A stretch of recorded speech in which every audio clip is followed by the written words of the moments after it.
Mercedes has openly acknowledged that they made a mistake in the design of 2023's W14, and it is expected that the most important evidence of their attempt to approach things differently will be the visible changes.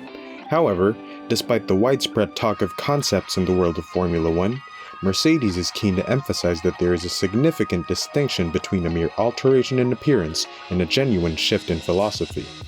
What exactly do they have in store for the W14? Stay tuned to find out. At the start of this year, Andrew Shovland, the trackside engineering chief at Mercedes, conceded that the team had overused the term concept in reference to its side pods. He explained to the media, "Perhaps we've adopted the word concept to mean side pod. This car is an evolution of the car that we had last year, and a lot of that is tied around where we've got the side impact structure. So now, we're looking at bigger departures, because it's evident that this hasn't given us the performance that we'd like." Saying that, there's other areas of the car that we know we need to improve as well. It would be very misguided to think if we go and put a different looking side pod on it, all of that gap is going to vanish. The reality is that the vast majority of that gap is going to have to come from other performance areas. Mercedes struggled significantly in the first two races of the season, held in Bahrain and Saudi Arabia, and acknowledged that they had made mistakes with the W14. They announced that they would be implementing significant modifications to the car in the following weeks. However, by the next race, which was held in Australia, Mercedes had made considerable progress and was able to compete closely with Red Bull. Team boss Toto Wolff was confident that George Russell could have emerged as the winner of that race had he not retired early. At the beginning of the race, George Russell impressively secured the lead by overtaking Max Verstappen. However, he was forced to surrender his position when he made a pit stop during the first safety car period. Unfortunately, he was unable to continue racing after the restart due to a suspected cylinder failure in his Mercedes engine. Despite making progress, Mercedes is continuing to pursue an assertive upgrade plan at a rapid pace. This approach has disappointed Van de Grint, who believes that Mercedes is surrendering in a moment of panic. He told reporters, "I like that they stuck to their concept. They had faith in that. Now, you probably think it's not such a good concept after all." Then I think, what did you discuss and analyze in the winter? Because this is a late conclusion if you have to change now and want to change a whole concept. That might say something about the people who left. I think the sounds are more in the panic atmosphere. You can also hear that from Wolff. He has already given up. But that is of course also a bit of feint, because he quietly hopes that things will work out somehow. Russell was also quite fast. They were unlucky that he broke down there. It can't all be in harmony there. A bit of chaos and panic.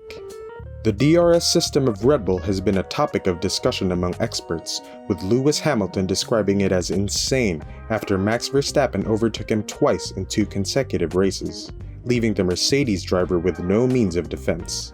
Toto Wolff found it perplexing, but Van de Grint believes that Red Bull has other advantages over the W14 besides this. The handling in corners, when you don't have DRS, is also superior to the rest, he said.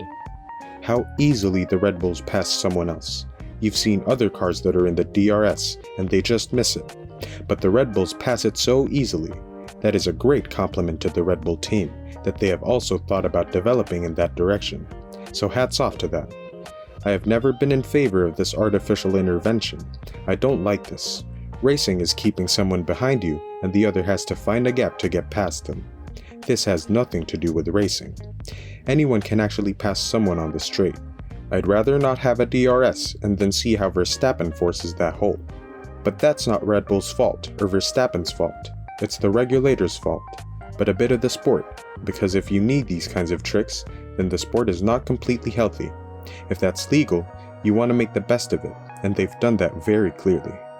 James Allison, who was recently returned as the technical director of Mercedes, has outlined his assessment of the strengths and weaknesses of the W14 vehicle.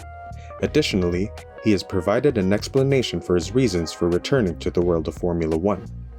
In 2021, Allison relinquished his position as technical director as part of a reorganization at Mercedes. However, as the challenges with the Mercedes car concept persisted throughout 2022 and into 2023, speculation began to circulate that Allison would return to a more involved role to assist in reversing the fortunes of the Silver Arrows. Although Mercedes had initially refuted rumors of impending changes, a new internal review conducted by Mike Elliott has resulted in a reshuffle of two prominent figures.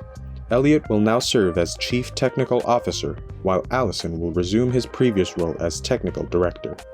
During his appearance on the most recent episode of the F1 Nation podcast, Allison discussed the reasons for the recent reshuffling and shared whether he required significant convincing to resume a highly challenging role within the Mercedes Formula One team.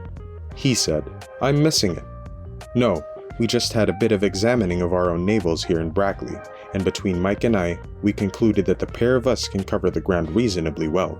But perhaps I was better suited to the short-term fighting of a championship with a car, and that he was the much better chess player of the pair of us, and he would be better suited to doing the job I was doing as a CTO previously. We jiggled it about, and came up with something that we think is a better fighting machine overall." Allison had previously mentioned that one of his primary motives for stepping down from the position of technical director was to devote more time to his personal life, and he has revealed the tragic circumstances that prompted this choice. A lot of that goes back to the very, very long and tragic shadow cast by my wife dying, and being lucky enough a few years later to meet somebody else who, at the time, was living in France and working in France and had all her life in France, and that had done for 20 years or so. And when she kindly, some would say foolishly, agreed for us to live together, she was giving up an awful lot.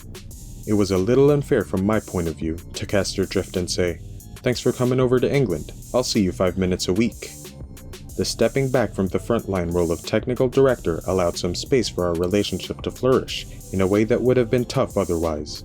But that was over 2 years ago since Clemmy moved over, and she has roots in this country now, doing her own thing that doesn't depend on my face. So it's much more believable, much more possible now to do this than it would have been 2 and a bit years ago. Allison's actual impact on the Mercedes F1 car will not be discernible until at least next year, but he will be working with the W14 as his starting point for the current season. When questioned about the strengths and weaknesses of the W14, Allison responded, "It's got a very quick pair of punters pedaling it around. It's better than most of the grid out there, but until it's the quickest one, it will always feel like a weak car to all of us.